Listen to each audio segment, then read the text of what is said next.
قرۃ عینی فی الصلاۃ، اے میری امت، میری آنکھوں کی ٹھنڈک نماز کے اندر ہے۔ اگر میری آنکھوں کو ٹھنڈا کرنا چاہتے ہو تو نماز کی پابندی کرنا۔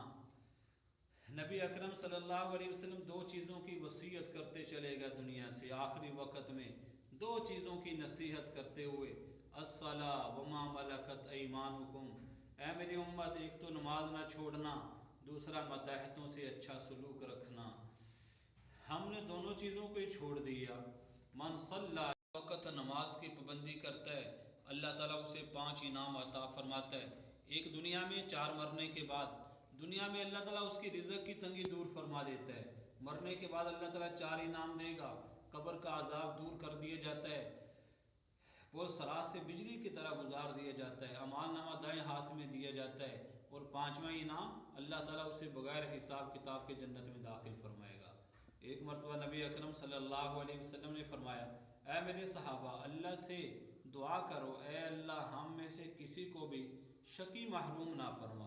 صحابہ کرام نے عرض کیا، اللہ کے رسول، شقی محروم کون ہوتا ہے؟ آپ نے فرمایا، نماز کا چھوڑنے والا، اس کا کوئی حصہ نہیں اسلام کے اندر۔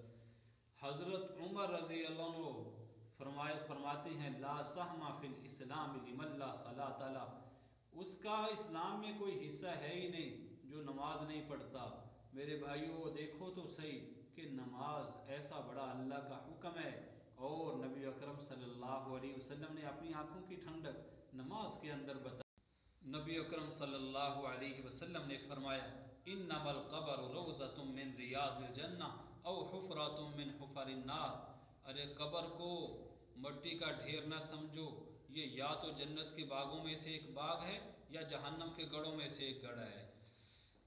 ایک مرتبہ حضرت ابو بکر رضی اللہ عنہ آپ صلی اللہ علیہ وسلم کی خدمت میں حاضر ہوئے، بڑے پریشان تھے۔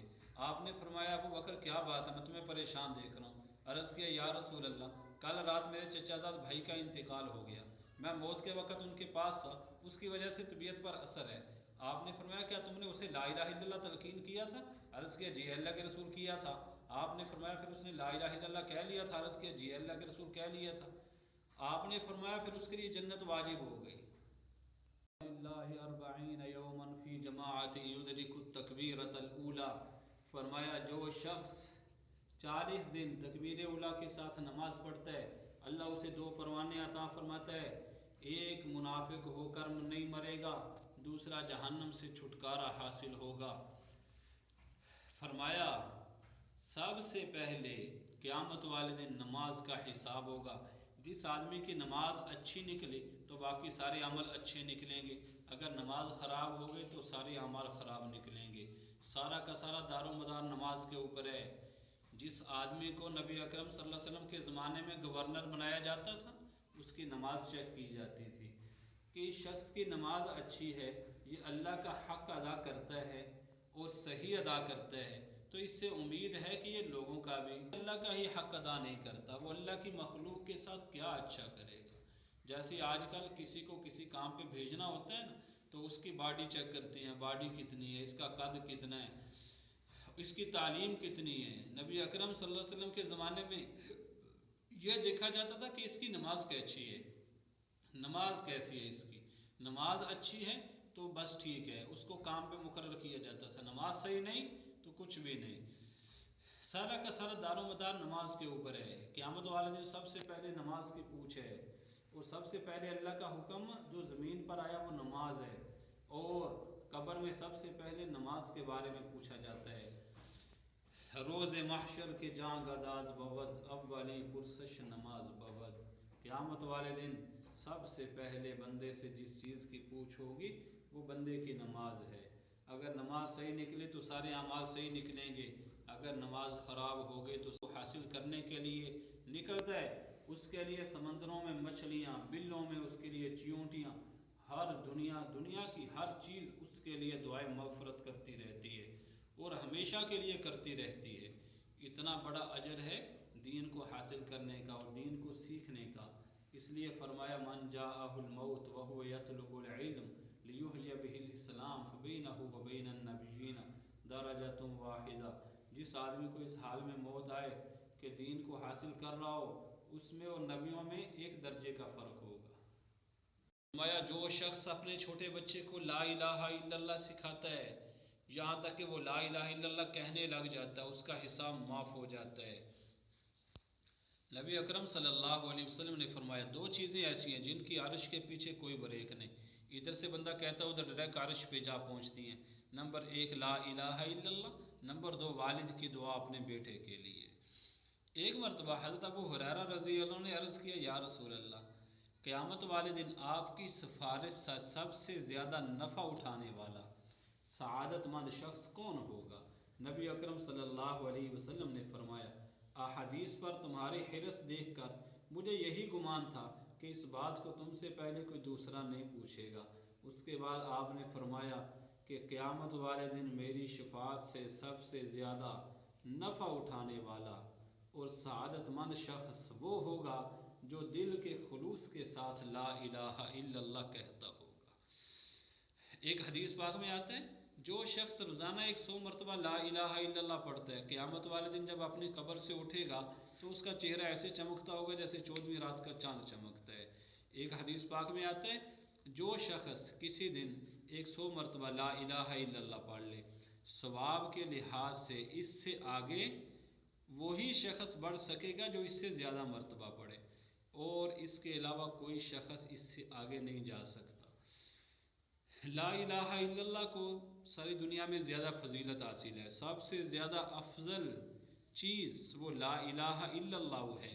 اگر اس سے افضل کوئی چیز ہوتی تو اللہ تعالیٰ نبیوں کو دیتا اور اللہ تعالیٰ اس کو ضروری کر دیتا ہے اسلام میں داخل ہونے کے لیے۔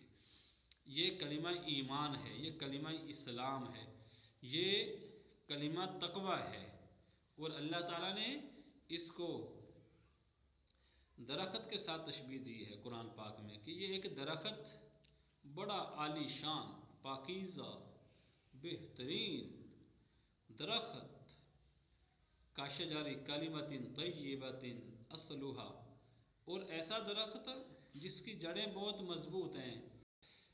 اللہ تعالیٰ نے حضرت موسیٰ علیہ السلام پر وحی اتاری، اے موسیٰ جب لا الہ الا اللہ پڑھو، جب بندہ لا الہ الا اللہ کہتا ہے تو زمین اور آسمان اور ساری دنیا کو ایک پلڑے میں رکھ دیا جائے اور لا الہ الا اللہ کو دوسرے پلڑے میں رکھ دیا جائے تو لا الہ الا اللہ والا پلڑا وزنی ہو جائے گا۔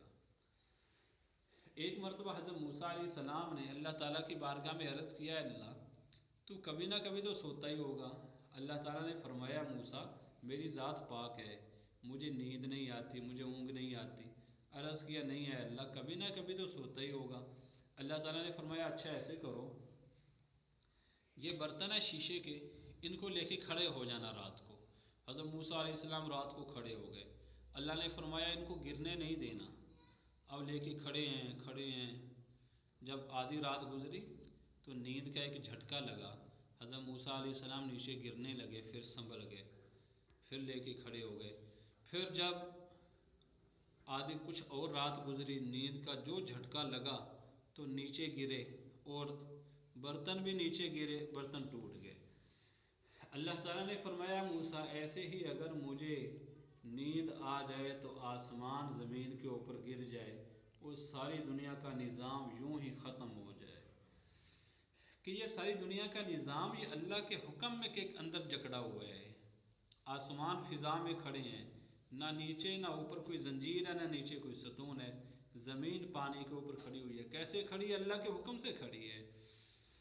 تو مشرکین مکہ نے نبی اکرم آئے عرض کیا یا رسول اللہ ہم 3 سوال لے کر آئے ہیں، اگر آپ نے ان 3 سوالوں کے جواب دے دیے تو ہم ایمان لے آئیں گے، ہم سمجھ لیں گے کہ آپ اللہ کے رسول ہیں، اگر نہیں دیے آپ نے تو پھر ہم ایمان نہیں لائیں گے۔ آپ نے فرمایا اچھا بتاؤ کیا سوالات ہیں؟ انہوں نے کہا کہ اصحاب کہف کون تھے، اور روح کیا ہے، اور ذوالقرنین کون تھے؟ نبی اکرم صلی اللہ علیہ وسلم نے ان سے فرمایا کل کو جواب دوں گا۔ انشاءاللہ کہنا بھول گئے، اللہ تعالیٰ نے وحی کو روک لیا۔ 17 دن گزر گئے، وحی نہیں آئی، حضرت جبریل علیہ السلام آنا بند ہو گئے۔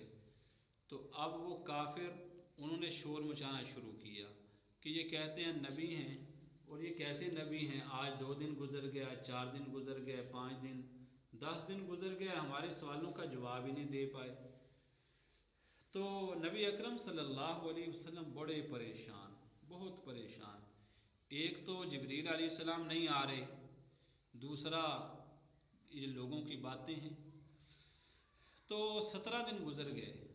کتابوں میں لکھا ہے کہ نبی اکرم صلی اللہ علیہ وسلم نے ایک دن پہاڑ پہ چڑھ کے اپنے آپ کو نیچے گرانے کا فیصلہ کر لیا کہ لوگوں کی باتیں انسان کو بہت پریشان کر دیتی ہیں، لیکن پھر آپ صلی اللہ علیہ وسلم رک جاتے تھے۔ تو 17 دن کے بعد اللہ نے جبریل علیہ السلام کو بھیجا، اور کیا فرمایا اللہ تعالیٰ نے قرآن پاک کی آیت نازل فرمائی، اے میرے نبی جی، وَلَا تَقُولَنَّ لِشَيْءٍ إِنِّي